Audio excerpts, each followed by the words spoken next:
Estimados estudiantes, el día de hoy vamos a compartir el tema fórmula de Laplace. Esta es una fórmula que se ha establecido para aplicarse dentro de lo que es la probabilidad y cómo podemos nosotros hallar una fórmula para poder establecer el número de posibilidades que tenemos ante un número total de probabilidades. Entonces vamos a empezar definiendo lo que se trata esta fórmula de Laplace, que también se le llama la ley de Laplace, que es una fórmula muy utilizada para calcular las probabilidades de un experimento aleatorio cuando los sucesos o resultados del experimento tienen la misma probabilidad de aparecer.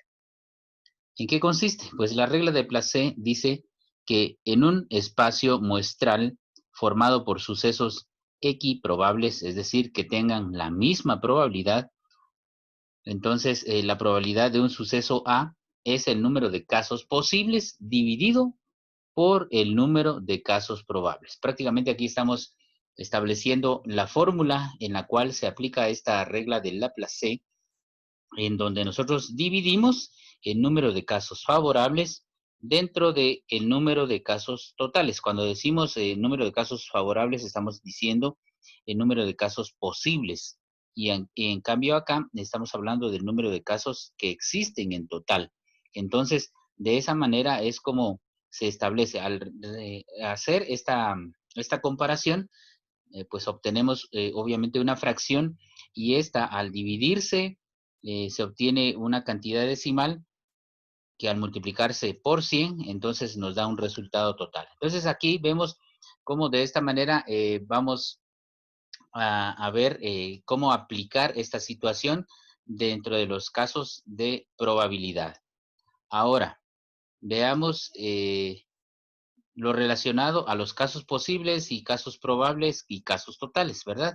Entonces, refiriéndonos a los casos posibles, son todos los resultados posibles o probables que podemos obtener en un experimento.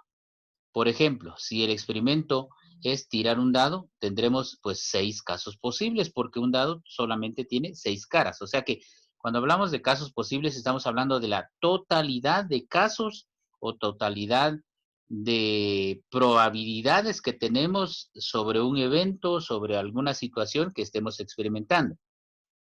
Ahora, los casos probables, aquí entonces ya disminuye la cantidad, porque son los resultados que salen en cada experimento de manera secuencial. Es decir, que los resultados son excluyentes. Si ocurre un resultado, no pueden ocurrir los otros.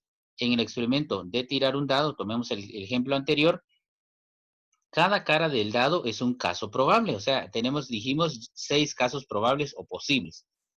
En otras palabras, que salga un 2 ya es mucho más específico, o un 5 también.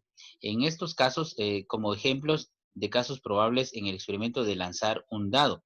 Entonces, si nosotros queremos obtener un 2 al lanzar un dado, pues ahí solamente va a existir una probabilidad o una posibilidad de 6 que hay en total. O sea, ahí formaríamos uno de 6 o un sexto. Veamos ahora cómo se aplica esta regla o ley de Laplace con un ejemplo ya bien específico. Acá les propongo donde dice, en el lanzamiento de un dado, consideramos el suceso A, que es igual a salir un número par. Entonces, recordemos que un dado pues tiene 6 caras y están numerados o representados del 1 al 6. Entonces, si están del 1 al 6 y nuestra posibilidad es de obtener un número par, entonces pensamos que existen solamente 3 probabilidades, porque está el número 2, el número 4 y el número 6. Estos solamente son los números pares que podemos obtener al lanzar un dado. De 6 probables que tenemos, entonces con esto ya traemos acá nuestra fórmula en donde establecemos la probabilidad de A es igual a casos favorables dividido dentro de casos posibles. Los favorables, en este caso, como dijimos, son 3 nada más. Sería el 2, el 4 y el 6. De las posibilidades totales o de los casos posibles, que son 6, porque son 6 caras del dado, dividimos 3 dentro de 6 y eso nos da un resultado de 0.5 o 0,5.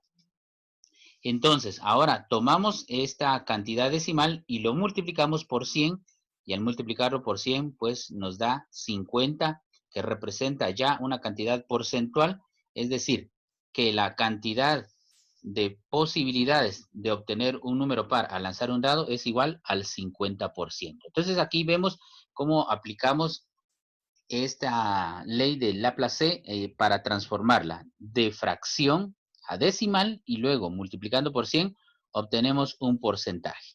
Entonces, esa es la fórmula que nos propone este autor y de esta manera, entonces es como obtenemos una probabilidad representada en cantidad porcentual. Muy bien, entonces de esta manera comparto con ustedes esta temática para poder realizar los ejercicios de probabilidad.